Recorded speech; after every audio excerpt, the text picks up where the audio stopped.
తదుపరి కన్యా రాశి. కన్యా రాశి వారికి ఈ వారం అద్భుతంగా ఉందని చెప్పొచ్చు. చేసే పనిలో పేరు ప్రఖ్యాతలు లభిస్తాయి.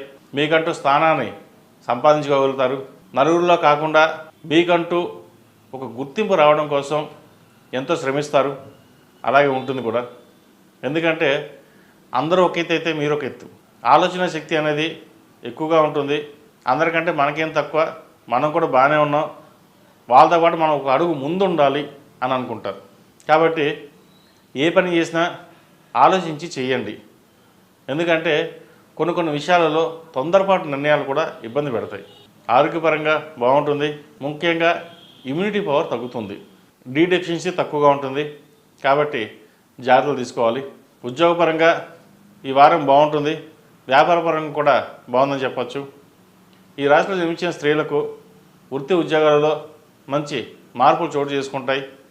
అలాగే వ్యాపార విస్తరణ కోసం చేసేవారికి ఈ వారం బాగుందని చెప్పచ్చు. విదేశీ యాత్ర కావచ్చు, దైవ దర్శనాలు కావచ్చు ఎక్కువగా చేస్తారు.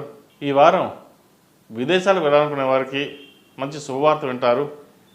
కొంతమంది విదేశీ ప్రయాణం కూడా అనుకోకుండా చేయవలసిన పరిస్థితి గోచరిస్తుంది. ఇది మంచి తరుణం అని చెప్పవచ్చు. ఎన్నో ఏళ్ల మీ కళ నిరీక్షణ ఫలిస్తుంది. అలాగే విద్యార్థులు కూడా ఉద్యోగపరంగా యుఎస్ కావచ్చు, యూకే, కెనడా, మరి ఏ దేశమైనా సరే విదేశాలకు వెళ్ళే అవకాశాలు కలిసి వస్తాయి. ఎప్పటి నుంచో పెండింగ్లో ఉండి అయ్యో వెళ్ళలేకపోయాము అనుకున్నవారు కూడా ఈ వారం వెళ్ళే సూచనలు కనిపిస్తుంది. కాబట్టి విదేశీ వ్యవహారాలకు సంబంధించిన వ్యవహారాలు ఈ వారం ఈ రాశి వారికి బాగున్నాయని చెప్పవచ్చు. విద్యార్థులకు కాలం అనుకూలంగా ఉంది. అయితే చదువు విషయంలో పోటీ అనేది 10 మందితో కాకుండా మీకు మీరుగా అనేది వెళ్ళడం చెప్పదగినది. ఎందుకంటే వాళ్ళు చదువుతున్నారో లేదో, వాళ్ళు చదివాక మనం చదువుదాం అనుకోకుండా చదువుకి ప్రాధాన్యత ఇవ్వండి. ఫస్ట్ మిగతా విషయాలకి ఎలా మీరు ప్రాధాన్యత ఇస్తారో, అలంకరణే కావచ్చు, ఏ వస్తువు అయినా సరే వాటికి ఇచ్చే ప్రాధాన్యత చదువు కూడా ఇవ్వండి. దానివల్ల చదువు విషయంలో ఎటువంటి ఇబ్బంది లేకుండా ఏర్పడుతుంది. ఎందుకంటే మీకున్న తెలివితేటల్ని సరైన మార్గంలో కనుక పెట్టగలిగితే మంచి మార్కులు సాధిస్తారు. నలుగురిలో పేరు ప్రఖ్యాతలు తెచ్చుకోగలుగుతారు. వివాహం కాని వారికి వివాహ ప్రయత్నాలు ముమ్మరం చేయొచ్చు. మంచి సంబంధం కుదురుతుంది. వివాహ పొంతన విషయంలో కొంత జాతక పరిశీలన చేసుకున్న తర్వాత ముందుకు వెళ్ళండి.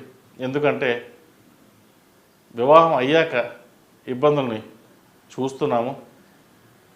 కాబట్టి చిన్న దోషాలు ఏమైనా ఉంటే దోష పరిహారాలు చేసుకుని ముందుకెళ్ళడం చెప్పదగినది.